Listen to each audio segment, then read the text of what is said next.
तो आज का जो टॉपिक है वो कार्डियक अरेस्ट के ऊपर है। जो हमारे हार्ट होते हैं सडनली बंद होना या दिल जो होते हैं दिल का काम करना बंद कर देना, उसको कहते हैं कार्डियक अरेस्ट।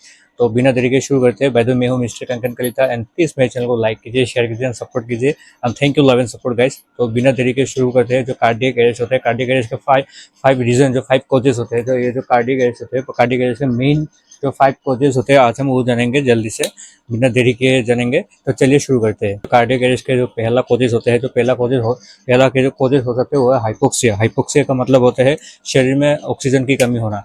कई सेक्टर में ऐसा ही होता है, कोई इंसान पानी में डूब गया या फिर सीओडी का पेशेंट या फिर कोई भी रीजन पे या फिर हेवी ब्लीडिंग जो भी हो, जो भी रीजन पे अगर शरीर में ऑक्सीजन की मात्रा कम हो जाए और उसके सांस फूलने लगे या फिर लंग्स की कोई बीमारी हो, तो सांस अगर उसका ऑक्सीजन की मात्रा जो लिमिटेड मात्रा होना चाहिए, अगर मात्रा ड्रॉप हो जाए तो उस क्षेत्र में भी क्या होता है, हार्ट काम होना बंद कर देता है और उस क्षेत्र में भी कार्डियक अरेस्ट हो सकता है।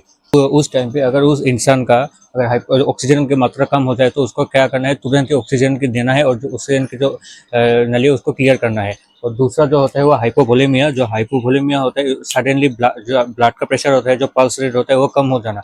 अगर किसी भी कारण में हो सकता है वो हो सकता है आपका कोई डायरिया या फिर लूज मोशन या फिर सडनली एक्सीडेंट होने के बाद ब्लीडिंग हो जाना, होने के कारण भी हाइपोवोलेमिया बीपी कम हो सकता है। और बीपी कम होने की वजह से ही क्या होगा, जो आपका जो हाइपोवोलेमिया होगा, अगर हाइपोवोलेमिया को अगर तुरंत ठीक नहीं किया जाए तो ये प्रॉब्लम हो सकता है। और उस टाइम पे हमको क्या करना चाहिए, उस टाइम पे हमको सडन अमाउंट ऑफ फ्लूइड उस मरीज को देना है, सडन अमाउंट ऑफ फ्लूइड देना है, क्योंकि उसको ब्लड प्रेशर आप करना है।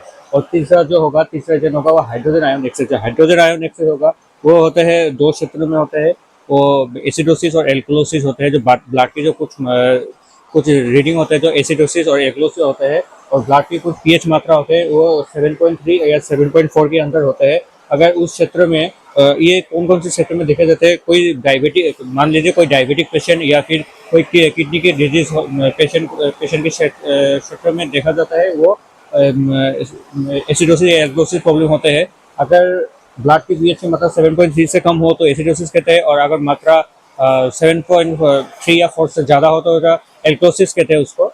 और चौथा जो कारण होगा वो होगा हाइपो या फिर हाइपरक्लेमिया। हाइपो और हाइपरक्लेमिया का मतलब होता है शरीर में पोटासियम की मात्रा कम होना या फिर ज़्यादा होना। अगर पोटासियम की मात्रा की भूमिका हमारे शरीर में बहुत ज़्यादा होता है।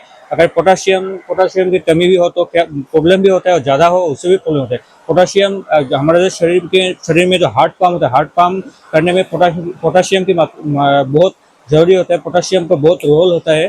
तो अगर उस क्षेत्र में कमी हो जाए या फिर पोटासियम बढ़ जाए तो क्या करना है, हमें सोडा बाइकार्बोनेट देना है तुरंत। सोडा बाइकार्बोनेट देने से ही हाइपो या हाइपरकैलेमिया ठीक हो जाता है। और पांचवा जो कारण होता है वो होता है हाइपोथर्मिया। हाइपोथर्मिया मतलब शरीर में जो टेम्परेचर होता है, शरीर में टेम्परेचर अचानक नीचे कम हो जाना। हमारा जो बॉडी टेम्परेचर होता है वो अगर अचानक से कम जाए तो उसके भी कारण कार्डियक अरेस्ट हो सकता है। मान लीजिए कोई इंसान ठंड में रास्ते में या फिर कहीं में रहता है, तो उस इंसान को भी आपने देख लिया हो, सडनली डेथ हो जाता है। क्या है, उसका जो हाइपोथर्मिया होता है, उसका जो बॉडी टेम्परेचर लेवल होता है वो अचानक कम हो जाता है। उसके कारण क्या होता है, वो हाइपोथर्मिया लेवल में चला जाता है, उसके कारण ही कार्डियक अरेस्ट होता है। तो बाय द वे, अगर आप लोगों को ये छोटा सा इन्फॉर्मेशन अच्छा लगा तो प्लीज मेरे चैनल के साथ जुड़ते रहिए और आगे लोगों तक भेज दिए। Thank you and keep supporting.